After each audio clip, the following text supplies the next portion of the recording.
I mean, there's a lady, she's still going strong today. You did a lot of work with Lalah Hathaway.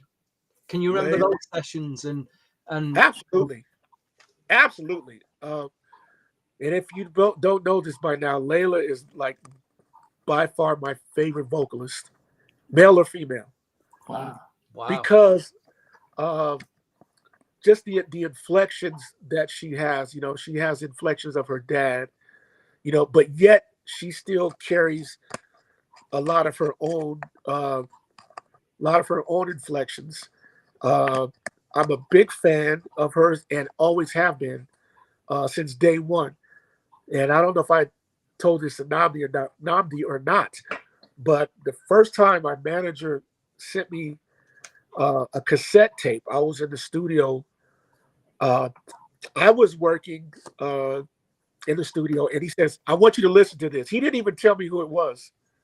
He just said, "Listen to this," and it had her name on the top. I remember it said Lalah from Chicago. It didn't even have her last name. I just said Lalah from Chicago. He says this, and he knew who it was, but he didn't want to tell me. He just said, "I want you to listen to this, and then you tell me." And I'll never forget this. I put the cassette in, I pressed play, and I heard her vocals. It was like this jazz song, and I cried. I literally cried like, oh my God. I said, she sounds like a female Donny Hathaway, but she has this whole nother air about her. The texture of her voice, the tone of her voice, the way she sung it really made you feel like what she's singing about, she really meant what she was singing more than anything. And I cried.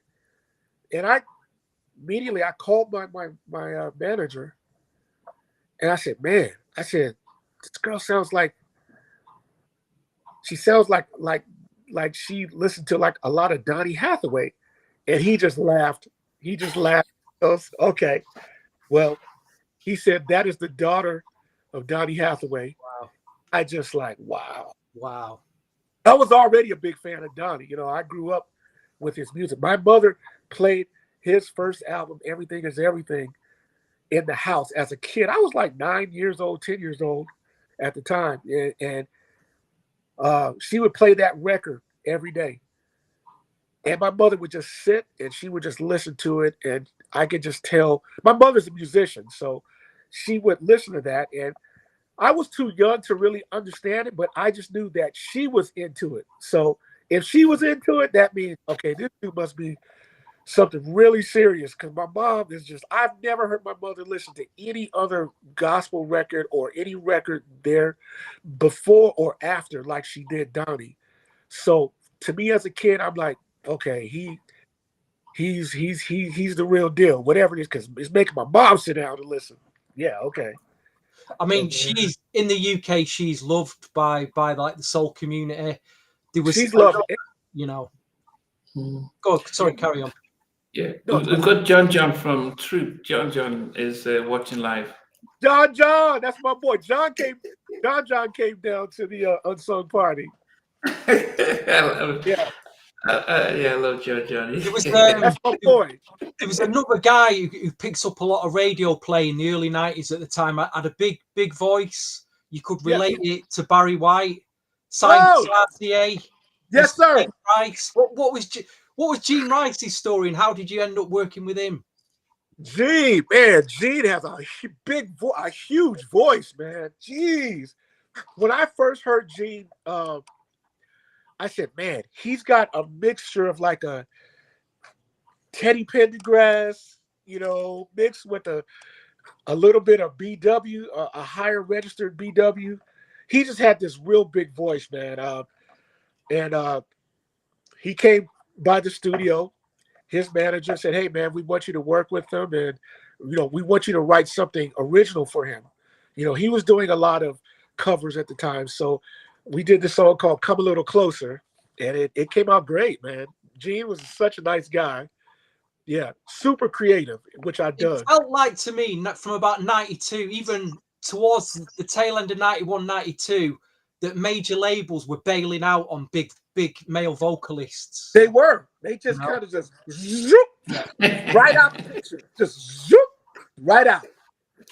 And he kept, you know, they signed him. He kept going for a few years for a couple of albums, you know, but great voice. Great voice. Incredible voice. Going back to your first album.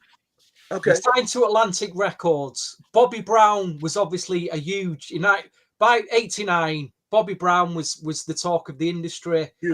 Was there pressure on you, signed as an R&B artist, to not just, were they looking for a Bobby Brown Atlantic? I don't know, because you had, obviously you could make that sound. Did you feel any of that? No pressure on my end, because I already knew what I wanted. I didn't want to be focused on as being like an artist, even though they tried to push me that way. Like, hey, we want you to have a couple of dancers go out there and do the routines and all that, which I did. You know, I had a little rhythm, so I could dance a little, you know, but, you know, they were trying to, I think, mold me into that character. But for me, I was really just focused on being a producer. You know, that was my that was my strong point, and I really tried to focus on that. You know, so I didn't have any pressure. It's funny because what you're saying about you making albums and you see yourself more as a producer, maybe a songwriter. There's a similar guy. Do you know a guy? Have you heard a guy called Gardner Cole? He was a songwriter. Oh yeah. Because I interviewed him once. Yeah. I wanted his story, and he said the same thing. He said he said he felt Warner Brothers pushed him into make. He didn't really want to make the art. He didn't really want to be a solo artist. He just wanted to be a songwriter and do some playing. But another guy who's completely unsung. But so unsung. I mean, for the fans, we love these two. We love these two albums. You know, that's crazy. That's so crazy to me. You know, we cherish these. You know, that's what I really dig about you guys. You know, the way you guys really focus and honor and really look after R&B musicians in that era, in that timeline. You guys are just so appreciative, man, and it makes us, it just makes us feel, honored, man, and just I really, really respect you guys for that, because they don't do an ounce of that here. Wow. At all. They don't do not even a half ounce of that. If an older or seasoned artist comes out with something and they put it on Instagram, the first thing people do is they go and say, man, look at this old dude looking like so-and-so, blah, blah, blah. And it's just all, they talk bad about him. They just talk bad all the way down to say, oh, he needs to give it up. He needs to retire. Or it's just bad.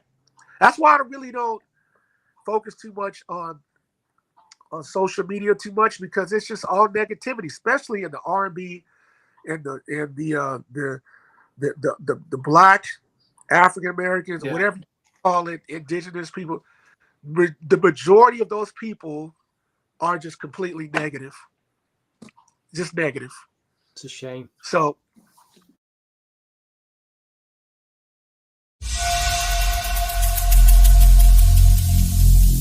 Every single day